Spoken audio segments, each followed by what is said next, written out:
मुख्यमंत्री योगी आदित्यनाथ ने लखनऊ में भूजल सप्ताह के समापन समारोह में हिस्सा लिया। कार्यक्रम को संबोधित करते हुए सीएम ने कहा कि हमारे पास पर्याप्त मात्रा में जल संसाधन है, लेकिन जिस तेजी से आबादी बढ़ी, औद्योगिकरण हुआ और भूगर्भीय जल का दोहन हुआ, उस अनुपात से भूगर्भ जल के संरक्षण के लिए जो कदम उठाने चाहिए थे, उसमें बरती गई लापरवाही का खामियाजा भुगतना पड़ा। सीएम योगी ने आगे कहा कि आज समापन समारोह में मुझे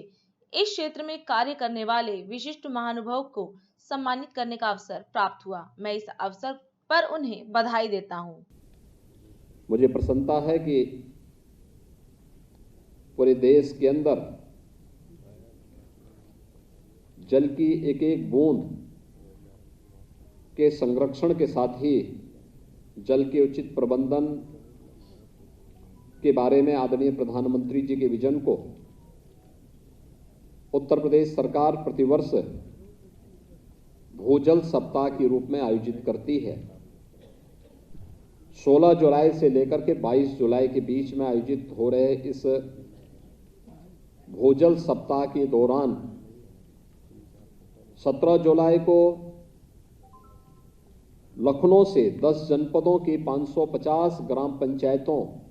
यानी 26 विकासखंड और 550 ग्राम पंचायतों के लिए भूजल रथ का शुभारंभ करने का भी अवसर मुझे प्राप्त हुआ और आज इस समापन समारोह में इस क्षेत्र में कार्य करने वाले विशिष्ट महानुभावों को सम्मानित करने का भी अवसर मुझे प्राप्त हुआ। मैं इस अवसर पर उन्हें बधाई देता हूं और भूजल के लिए कार्य करने वाले, जल संरक्षण उसके उचित प्रबंधन के लिए कार्य करने वाले उन सभी महानुभावों का जिन्होंने प्रत्यक्ष और अप्रत्यक्ष भागीदारी के माध्यम से इस कार्यक्रम को सफल बनाया है, उन सभी का मैं हृदय से अभिनंदन करता हूं। आप सबका मैं इस अवसर पर स्वागत करता हूं। हम सब जानते हैं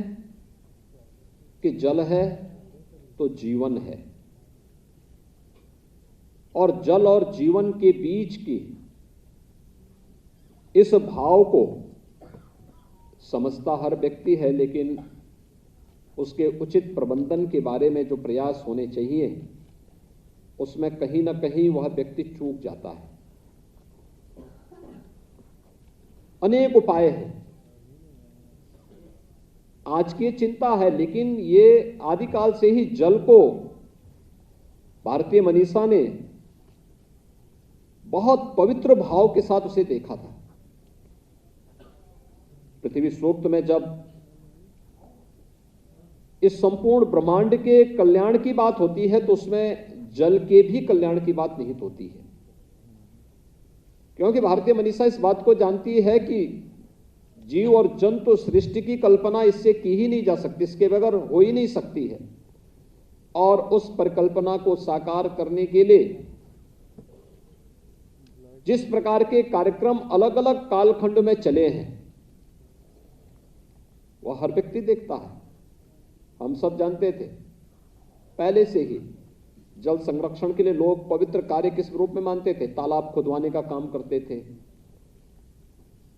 किसी व्यक्ति को अगर कोई लक्ष्य दिया गया आपको कोई पुण्य कार्य करना है तो वह कुआं खुदवाता था। उस समय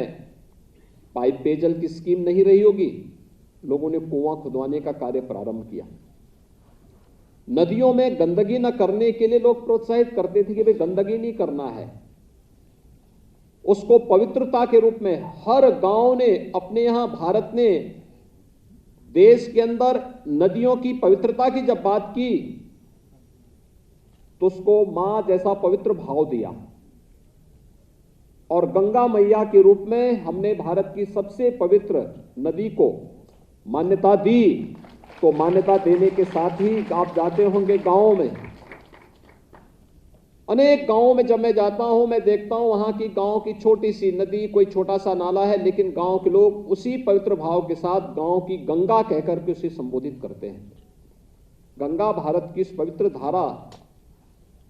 जो भारत के अंदर भारत की ऋषि और कृषि दोनों परंपराओं के संवर्धन में अपना योगदान दी है, वह गंगा है। और गंगा का पवित्र नाम देकर के लोग जल संरक्षण के लिए अपनी प्रतिबद्धता को और उसकी पवित्रता को बनाए रखने के लिए सदैव कृतसंकल्पित रहे हैं, लेकिन बीच के कालखंड में जो चूक हुई उसका खामियाजा मानवता को भुगतना पड़ा। और आज उसी भाव को लेकर के कैच द रेन जैसे अभियान आदरणीय प्रधानमंत्री जी की प्रेरणा से पूरे देश के अंदर प्रारंभ हुए, अमृत सरोवर जैसे कार्यक्रम प्रारंभ हुए, रेन वाटर हार्वेस्टिंग की व्यवस्था को मजबूती के साथ आगे बढ़ाने के लिए हमें इसके लिए आवश्यक कानून बनाना पड़ा और भी अन्य अनेक प्रकार के कार्यक्रम हम लोगों को आगे बढ़ाने पड़े। मुझे बताते हुए प्रसन्नता है कि विगत 5 वर्ष के दौरान प्रदेश के अंदर हम लोगों ने 60 से अधिक नदियों को पुनर्जीवित करने में हमें मदद मिली। और अधिक खबरों के लिए आप हमारे YouTube चैनल दैनिक इंडिया दर्पण को अभी सब्सक्राइब करें और नोटिफिकेशन के लिए बेल आइकन को प्रेस करना ना भूलें।